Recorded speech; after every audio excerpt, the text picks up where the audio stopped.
A editora Árvore da Vida apresenta Alimento Diário. Série Gênesis, transformado para reinar. A transformação e a salvação completa de Deus. Autor Pedro Dong.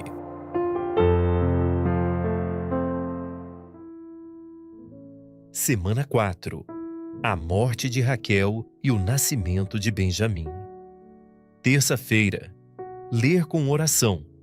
Disse Deus a Jacó: levanta-te, sobe a Betel e habita ali. Faze ali um altar ao Deus que te apareceu quando fugias da presença de Esaú, teu irmão. Gênesis 35:1. A visão de Jacó é ampliada. A disposição de Jacó para lutar pelo direito de primogenitura deve inspirar-nos. Ele desejava intensamente receber a bênção de Abraão, que seria transmitida por Isaque a Esaú por ser o filho mais velho. O problema estava nos meios que utilizaria para obtê-las. Por isso, Deus precisou trabalhar no caráter e personalidade de Jacó ao longo de sua jornada fora de casa. A primeira fase do trabalhar de Deus envolveu 3 experiências. A primeira situação usada por Deus foi tirá-lo de casa e colocá-lo para empreender uma jornada sozinho até a terra de sua mãe, em Padã-Arã. Jacó se viu cheio de insegurança e desprotegido, sem o apoio costumeiro de sua mãe. Logo em seguida, ao chegar ao destino e se sentir atraído pela beleza de sua prima Raquel, filha mais nova de seu tio Labão, Jacó foi novamente trabalhado por Deus. Nessa segunda experiência, o Senhor lhe permitiu trabalhar para seu tio durante 20 anos, tempo em que Labão o enganou diversas vezes. Se Jacó era um suplantador, Labão era 10 vezes pior. Foram 7 anos trabalhando para se casar com Raquel, mas, como foi enganado por Labão, teve de trabalhar mais 7. Depois ficou mais 6 anos cuidando do rebanho de Labão, período em que seu tio mudou seu salário 10 vezes. A terceira experiência usada por Deus para tratar a natureza suplantadora de Jacó aconteceu dentro de casa. Suas esposas criaram um ambiente familiar de competição e disputa. Jacó não tinha um minuto de paz. Mesmo assim, Deus o abençoou grandemente nesse último período. Ele se tornou um homem muito rico, com servos e servas, muitos rebanhos e camelos. A segunda fase do trabalhar de Deus na vida de Jacó foi marcada por 3 momentos muito tensos que envolveram risco de morte. Ele temeu por sua vida diante de Labão, de Esaú e dos cananeus. Depois de 20 anos de trabalho duro para Labão, Jacó percebeu que estava na hora de retornar para Betel. Como Labão não lhe permitia sair e seu semblante havia mudado diante de Jacó, ele fugiu com suas esposas, filhos e rebanhos. Labão foi a seu encalço. Jacó temeu por sua vida, mas Deus o livrou dessa experiência de morte. No ano 1716 a.C., com cerca de 90 anos, Jacó iniciou sua jornada de volta para Betel. No caminho, Jacó temeu por Esaú, que o queria morto depois de ter-lhe roubado a bênção de seu pai Isaque. No caminho de volta, ao ficar sabendo que seu irmão vinha a seu encontro com mais 400 homens, Jacó teve muito medo. Ainda usando de sua esperteza, dividiu seu povo e rebanho em 2 grupos que o precederiam em direção a Esaú. Caso o primeiro grupo fosse morto, Jacó, que estaria no segundo, fugiria. Nessa experiência, Jacó lutou com Deus por toda uma noite.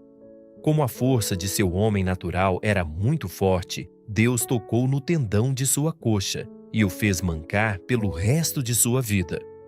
Nesse momento, Deus mudou seu nome de Jacó, suplantador, para Israel, o príncipe de Deus.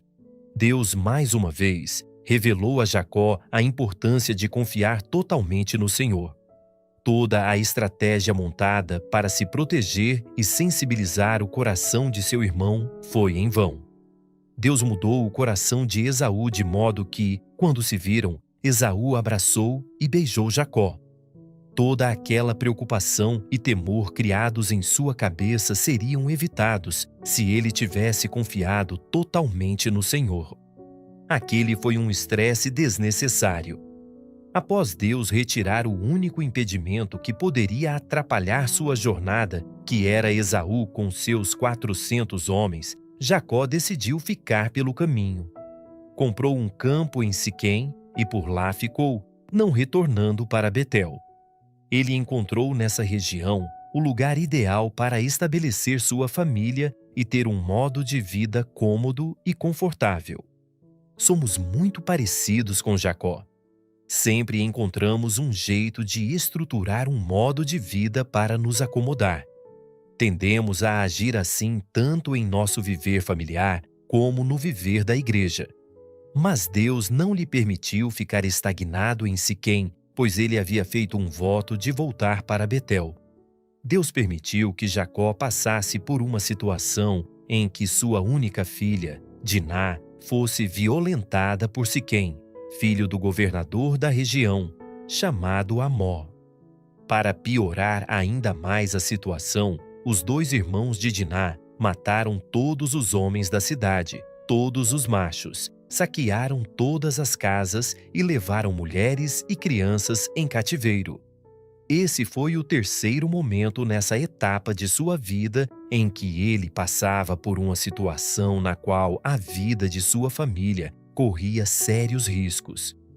Se os povos da região se juntassem, eles seriam uma minoria facilmente dizimada. Isso só não aconteceu porque o Senhor colocou terror entre eles para que não perseguissem a família de Jacó. Mais uma vez, Deus o fez lembrar-se do voto que havia feito de voltar a Betel com o intuito de se consagrar a edificar a casa de Deus. Hoje também devemos consagrar-nos. Peguemos nosso travesseiro, o conforto do dia a dia, e o transformemos em uma coluna resistente na casa de Deus.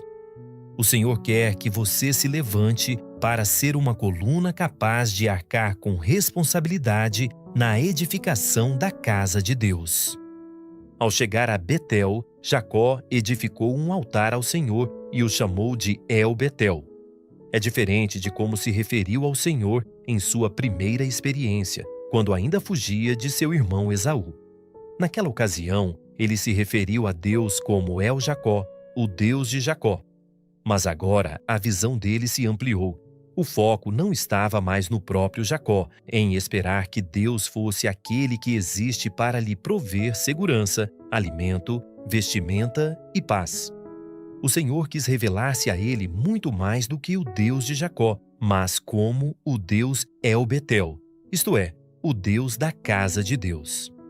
Em outras palavras, o Deus que quer edificar sua casa. Por isso, nosso foco tem de mudar. Na sequência, o Senhor novamente apareceu a Jacó e se apresentou a ele como o El Shaddai, como o Deus Todo-Poderoso. Em um determinado momento de nossa transformação de vida, quando alcançarmos mais maturidade, o El Shaddai, o Deus Todo-Poderoso, aparecerá a nós. A partir daí, nossa vida será mudada para sempre.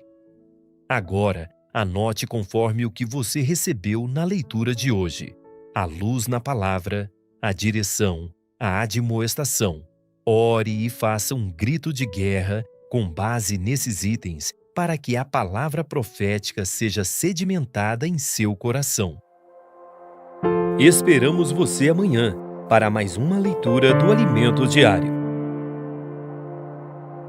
Baixe e desfrute do nosso aplicativo EAD Play, disponível na Play Store e App Store.